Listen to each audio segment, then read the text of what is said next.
ناشتے کی میز پر وہاب احمد کو دیکھ کر وہ چونک گیا۔ وہ رات دیر تک ان کا انتظار کرتا رہا تھا لیکن وہ نہیں آئے۔ سفر کی تھکان کی وجہ سے بلاخر وہ سو گیا۔ وہ اس کے سونے کے بعد پتہ نہیں کب آئے تھے۔ فضا، کیا ناشتہ ٹرے میں لگا دیا ہے؟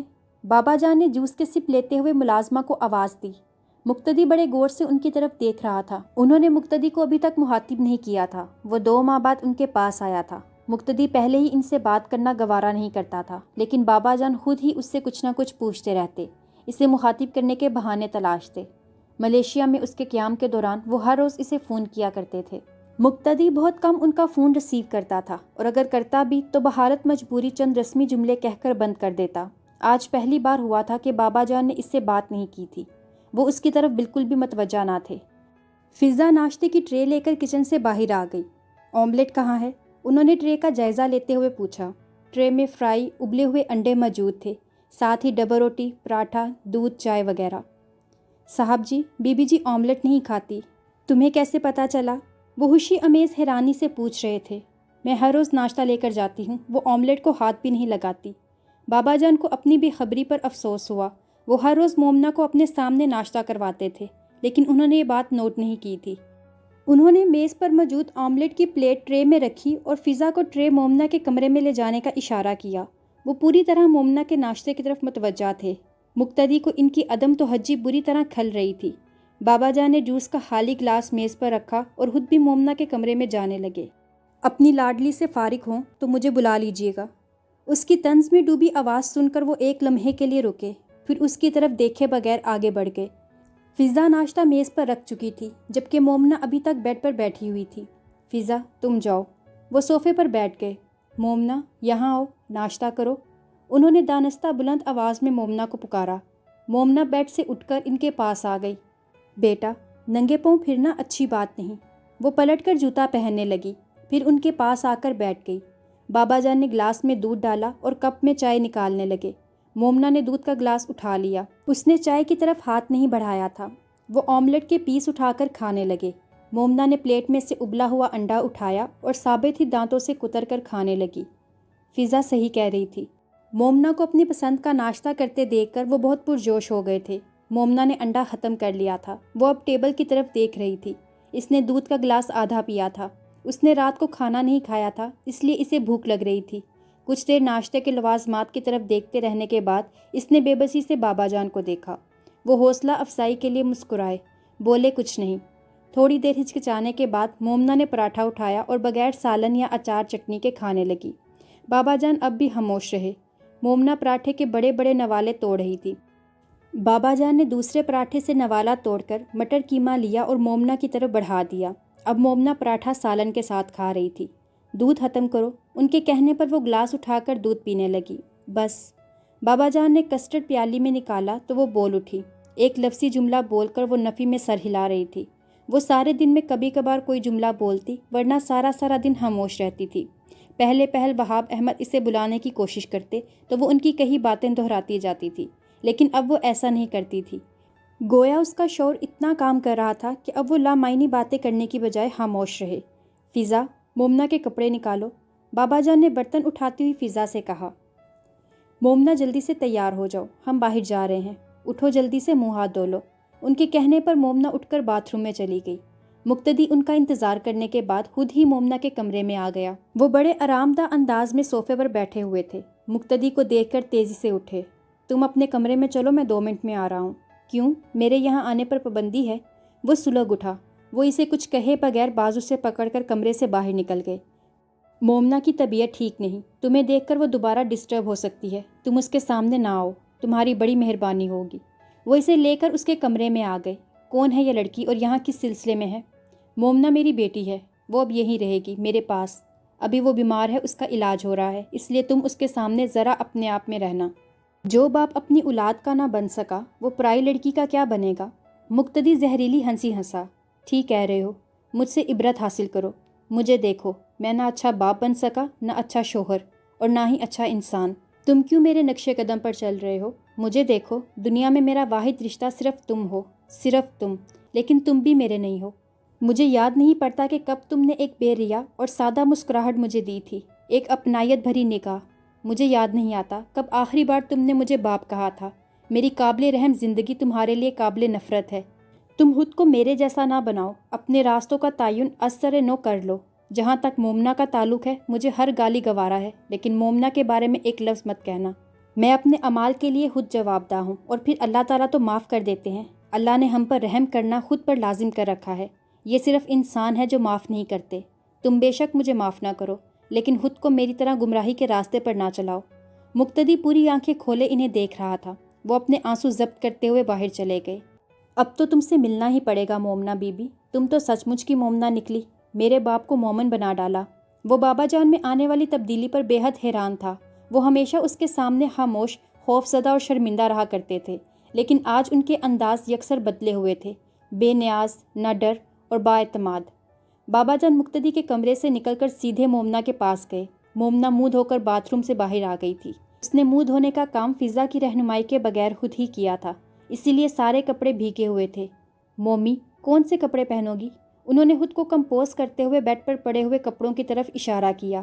مومنہ نے فیروزی اور سکن کلر کا سوٹ اٹھا لیا۔ اب منہ تولیے سے خشک کرو اور کپڑے بدل لو۔ فضا، تم مومنہ کو تیار ہونے میں مدد دو۔ وہ کمرے سے نکل کر مرکزی ہال کی طرف آ گئے۔ 10 منٹ بعد فضا مومنہ کو لے کر باہر آ گئی۔ گاؤں کی کھلی اور قدرے سنسان گلیاں ختم ہوئی تو دھند کی شدت میں اضافہ ہو گیا۔ صبح سویرے کا سماں ہونے کی وجہ سے منظر کسی قدر خاموش تھا۔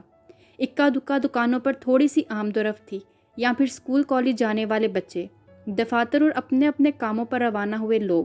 دن کی محسوس گہما گہمی ابھی شروع نہیں ہوئی تھی۔ پہلا پیریڈ کیمسٹری کے پریکٹیکل کا تھا، اس لیے انہیں وقت سے پہلے کالج پہنچنا تھا۔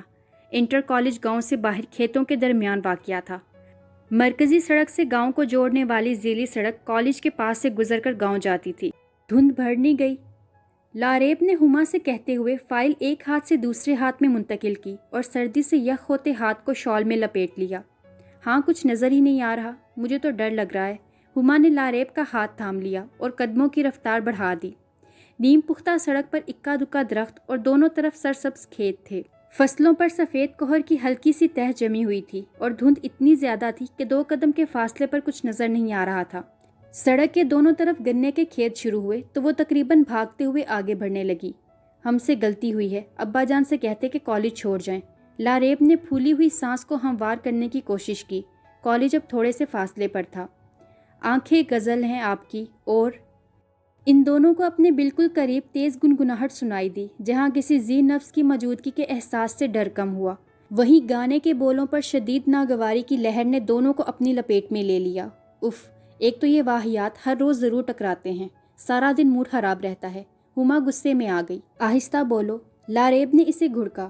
کیوں، انہیں شرم نہیں آتی؟ ہما کی آواز مزید بلند ہو گئی۔ وہ کالج کے گیٹ تک پہنچ چکی تھی۔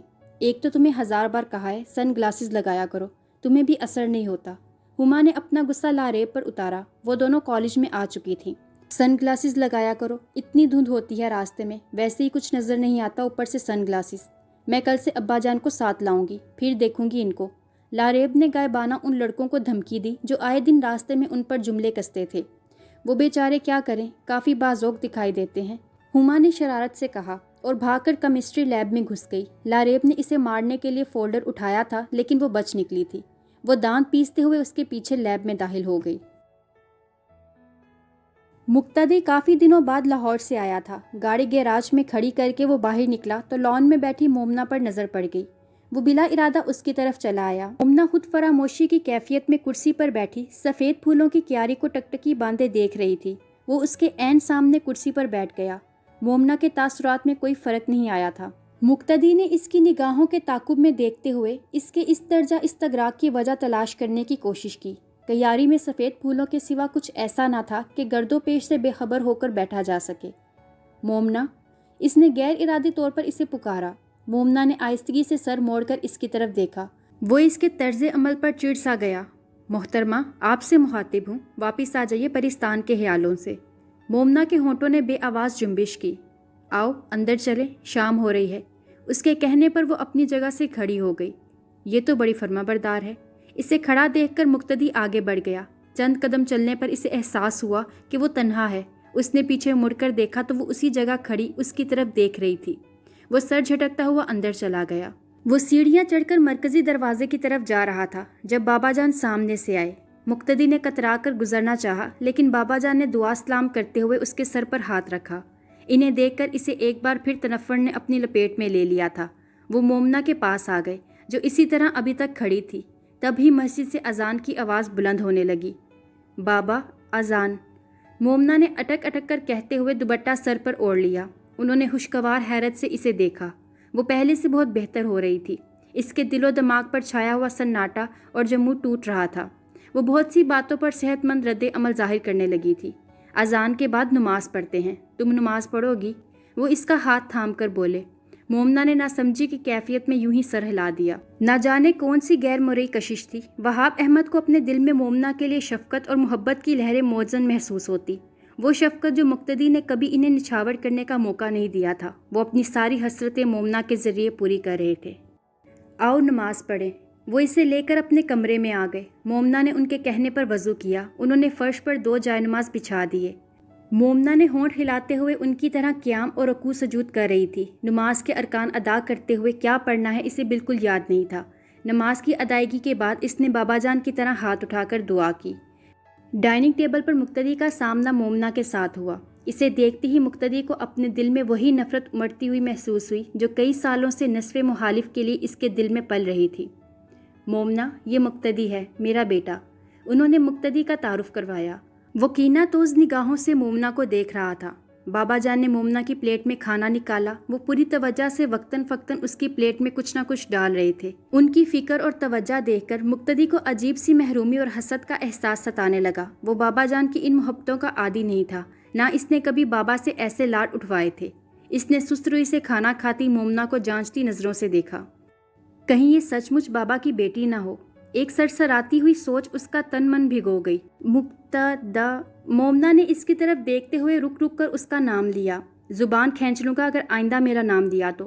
وہ غضبناک ہو کر گرایا۔ مومنہ کا چہرہ فک ہو گیا۔ اس نے خوف زدہ ہو کر بابا جان کی طرف دیکھا۔ بیہیو یور سیلف مقتدی۔ بابا جان کی آواز کافی برہم اور لہجہ سرد تھا۔ وہ زوردار آواز کے ساتھ کرسی دھکیل کر کھانا کھائے بغیر میز پر سے اٹھ گیا۔ وہ مومنہ گھبرا رہی تھی۔ فکر مت کرو، یہ شروع سے ہی ایسا ہے۔ وہ اسے تسلی دیتے ہوئے کھانا کھانے لگے۔ مومنہ آہستہ آہستہ پانی پی رہی تھی۔ آؤ میں تمہیں تمہارے کمرے تک چھوڑاؤں۔ کھانا کھا کر وہ اسے ساتھ لے کر اٹھ گئے۔ اسے کمرے میں چھوڑ کر وہ لاؤنج میں آ گئے۔ اسی وقت چوکیدار نے ڈاکٹر اورنگزیب کی آمد کی اطلاع دی۔ وہ اٹھ کر ان کا استقبال کرنے کے لیے باہر چلے گئے۔ کھانے کا وقت ہے، کھانا لگواؤں؟ بابا جان ڈاکٹر اورنگزیب کو لے کر لاؤنج میں آ گئے۔ نہیں، میں نے کھانا ہاسپٹل میں کھا لیا تھا، وہاں سے سیدھا تمہارے پاس آ رہا ہوں۔ چائے منگوا لو۔ ڈاکٹر اورنگزیب نے میز پر سے ریموٹ کنٹرول اٹھا کر ٹی وی چینل بدلا۔ تھوڑی دیر بعد فضا چائے لے کر آ گئی۔ مومنہ اتنی جلدی سو گئی، اب کیسی ہے وہ؟ ڈاکٹر اورنگزیب نے چائے پیتے ہوئے مومنہ کے بارے میں استفسار کیا۔ اورنگزیب، مومنہ پہلے سے دن بدن بہتر ہو رہی ہے، لیکن وہ بولتی نہیں۔ وہ بہت کم کسی بات کا جواب دیتی ہے۔ پریشانی کی کوئی بات نہیں، مومنہ میری توقع سے زیادہ جلدی ریکور کر رہی ہے۔ بولنے میں اسے صرف ایک جھجک اور ہچکچاہٹ ہے۔ جس دن وہ گرہ کھل گئی، اس کے صحت مند ہونے کی رفتار بڑھ جائے گی۔ وہ تو امپروو کر رہی ہے، لیکن مقتدی، میں اس لڑکے کا کیا کروں؟ مجھے پاگل کر دے گا یہ۔ میرے خیال میں اسے بھی سائیکیٹرسٹ کی ضرورت ہے۔ ڈاکٹر اورنگزیب ان کی بات سن کر نرمی سے مسکرائے۔ مسئلہ دراصل یہ ہے کہ جب انسان واپسی کا سفر شروع کرتا ہے تو وہ سوچتا ہے کہ دوسرے بھی ہماری طرح ہی سوچیں، وہ بھی ہماری واپسی کو اتنی جلدی ہی قبول کر لیں، ویسے ہی جیسے ہم جدوجہد کر رہے ہوتے ہیں۔ لیکن جب نتائج ہماری توقع کے مطابق نہیں نکلتے تو ہم مایوس ہو جاتے ہیں۔ بالکل اسی طرح تم بھی مایوس ہو رہے ہو۔ اس بات کو ذہن میں رکھو، واپسی اور اصلاح کا عمل صرف تم نے شروع کیا ہے۔ مقتدی تمہارے ساتھ اس سفر میں شریک نہیں۔ اسے لوٹنے کے لیے جو تحریک چاہیے وہ اسے تمہاری واپسی سے نہیں، بلکہ وہ تحریک اسے کسی اور کے ذریعے سے ملے گی۔ میں مانتا ہوں تم ٹھیک کہہ رہے ہو، لیکن اس کا رویہ مومنہ کے ساتھ بہت روڈ ہے۔ وہ مومنہ کے لیے مسائل پیدا کر سکتا ہے۔ ایسا کچھ نہیں ہوگا، اس کا موجودہ رویہ صرف غصہ ہے۔ انہوں نے گہری سانس بھر کر خود کو سمیٹا۔ ڈاکٹر صاحب چائے پی کر جانے کے لیے اٹھ کھڑے ہوئے۔ مقتدی، کیا بات ہے؟ تم کچھ پریشان اور الجھے الجھے دکھائی دیتے ہو۔ وہ جب سے ملتان سے آیا تھا ذہنی تناؤ کا شکار تھا، اور اس چیز نے اس کے مزاج پر بھی اثر ڈالا تھا۔ یہ بات اس کے دوستوں نے بھی محسوس کر لی تھی۔ کچھ نہیں یار، بس ایسے ہی۔